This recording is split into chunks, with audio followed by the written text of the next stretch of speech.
ചെറുപ്പുളശ്ശേരിയിൽ autorickshaw ഡ്രൈവറെ മർദ്ദിച്ച കേസിൽ സഹോദരങ്ങളും മക്കളുമടക്കം 4 പേർ പിടിയിൽ. തിങ്കളാഴ്ച രാവിലെ ചെറുപ്പുളശ്ശേരിയിൽ നിന്നാണ് 4 പേരെയും കസ്റ്റഡിയിലെടുത്തത്.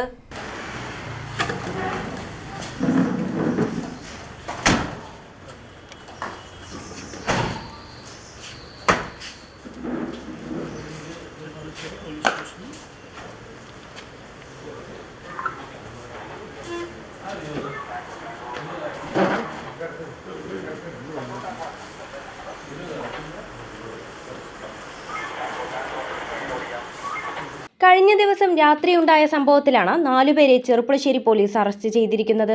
ഗവൺമെന്റ് ഹോസ്പിറ്റൽ പരിസരത്തെ ഓട്ടോ സ്റ്റാൻഡിൽ നിന്നും അറേക്കാവ് ഭാഗത്തേക്ക് ഓട്ടോ വിളിക്കാനെത്തിയ 4 സംഘമാണ് ഓട്ടോ ഡ്രൈവറെ മർദ്ദിച്ചത്.